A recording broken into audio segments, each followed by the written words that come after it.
Hi, good morning friends. Good morning తమ్ముడు, నాకు ఒక డౌట్. చెప్పండి. ఆర్టికల్ 110, ఆర్టికల్ 117 సబ్ క్లాస్ 3లో అది ఏంటది, అది ఏంటనేది నాకు కొంచెం డౌట్ ఉంది. దాన్ని కొంచెం ఎక్స్ప్లెయిన్ చేస్తాను ఒకసారి. ఓకే అన్న, చాలా మంచి క్వశ్చన్ ఇది.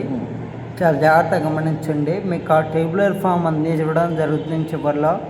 నేను చెప్పే జాగ్రత్తగా వినండి. 110 అనేది మనీ బిల్లు, 117 సబ్ క్లాస్ 3 అనేది కూడా ఆర్థిక బిల్లులో ఒక టైపు. ఈ 110 అనేది మనీ బిల్లు అనేది మన లోక్సభలోనే ప్రవేశపెడతాం. 117 కూడా లోక్సభ కానీ రాజ్యసభ కానీ ఎక్కడైనా ప్రవేశపెట్టవచ్చు. 110 అనేది ఖచ్చితంగా మనీ బిల్లు కిందకు వస్తే, 117 గురించి మాట్లాడితే ఇది రావడానికి సాధారణ బిల్లు కిందే వస్తుంది. కానీ ఇది మెన్షన్ చేసేది మాత్రం ఆర్థిక బిల్లులోని చెప్తాం. మీరు అనవచ్చు 110 మనీ బిల్లు, 117 కూడా ఆర్థిక బిల్లే కదా, రెండింటికి తేడా ఏంటి అని. 110 నేను చెప్తాను ఇప్పుడు. 110 అనేది ఖచ్చితంగా మనీ బిల్లు, 117 కూడా మనీ బిల్లే. అయితే 117 పెట్టే బిల్లు ప్రయారిటీ మనీ కాదు, కానీ మనీ లేకుండా పని జరగదు. ఇప్పుడు మీకు ఎగ్జాంపుల్ చెప్పాలంటే, మనం టిఫిన్ చేయడానికి పొద్దున్నే బయటికి వెళ్తాం. ఒక 5 సంవత్సరాల పిల్లోడు వచ్చి, అన్న 2 days అవుతుంది అన్నం తిని, నిజంగా నాకు ఆకలేస్తుంది, ఒక 2 ఇడ్లీ ఇప్పించన్నా అన్నాడు. వెంటనే మన రెస్పాండ్ ఎలా ఉండిద్ది? ఎలా ఉంటుంది? కొంచెం ఇప్పిస్తే బాగుంటుంది కదా, తింటాడు కదా. ఇప్పిస్తే బాగుండిద్ది. మంచి మనస్తత్వం కావచ్చు, మానవతా దృక్పథంతో ఇప్పిద్దాం అనుకోవచ్చు, వేరేది ఏమన్నా కావచ్చు. కానీ ఇప్పించడానికి డబ్బులు కావాలి. అది 117 ప్రయారిటీ మనీ కాదు, కానీ మనీ లేకుండా అక్కడ పని జరగదు. ఇది 117 కింద వస్తుంది. ఇంకో ఎగ్జాంపుల్ చెప్తాను, వినండి. బెంగళూరులో ఇన్ఫోసిస్ కంపెనీ ఒక సర్వే నిర్వహించారు. 6 సంవత్సరాల లోపల ఉన్న స్కూల్ పిల్లల దగ్గరికి వెళ్ళి, దేవుడు మీకు ఎదురుగా వచ్చి కనిపిస్తే మీరేం కోరుకుంటారు అని అడిగారు. అడిగినప్పుడు దాంట్లో ఒక పాప ఏం రాసిందంటే, నేను అబ్బాయిగా పుడితే బాగుండు, దేవుడు నన్ను అబ్బాయిగా పుట్టించమని అడుగుతాను అని రాసింది. యాజమాన్యం చూసి ఎందుకు ఎలా రాసింది, కారణం ఏంటి అని అమ్మాయిని పిలిచి అడిగారు.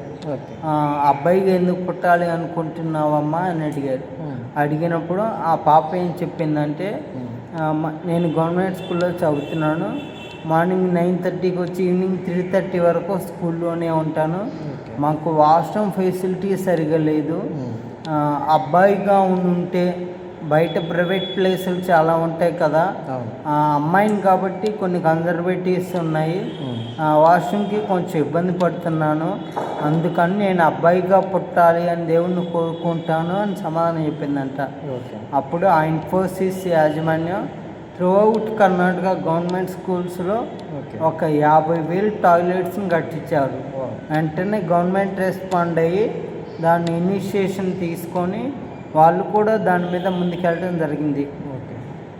నేను అనుకోవడం అయితే, అంటే 110కి 117కి తేడా ఇది. మీకు ఈ పాయింట్ అర్థమైంది అనుకుంటున్నాను. 117 కూడా ఆర్థిక బిల్లు కిందే వస్తుంది, కానీ ఫస్ట్ ప్రయారిటీ మనీ కాదు, మనీ లేకుండా అక్కడ పని జరగదు. ఇంకోటి, ఈ విషయాలన్నీ తెలుసు కాబట్టి ఇప్పుడు ప్రజెంట్ మినిస్టర్ లోకేష్ గారు ఎడ్యుకేషన్ డిపార్ట్మెంట్ తీసుకున్నట్టున్నారు. ఈ విషయం తెలుసు కాబట్టి లాస్ట్ గవర్నమెంట్లో కూడా జగన్మోహన్ రెడ్డి గారు నాడు నేడు అనే కార్యక్రమం తీసుకొచ్చి స్కూల్స్ టాయిలెట్స్ బాగు చేయడానికి పెట్టుకున్నారు. వీళ్ళు ఎంత కన్సర్న్ చూపించారు, మనకు కూడా తెలుసుకోవడం మంచిది అని చెప్తున్నాం. అంతే అన్న. ఓకే, థ్యాంక్ యూ తమ్ముడు. మీరు చాలా బాగా ఎక్స్ప్లెయిన్ చేశారు 110, 117 సబ్ క్లాస్ 3 గురించి. ఓకే అన్న. ఎలాంటి వీడియోస్ ఇంకా మరిన్ని చేయదలుచుకుంటాం. మీ సపోర్ట్ అనేది మాకు చాలా ముఖ్యమైనది. దయచేసి అందరూ సబ్స్క్రైబ్ చేయండి.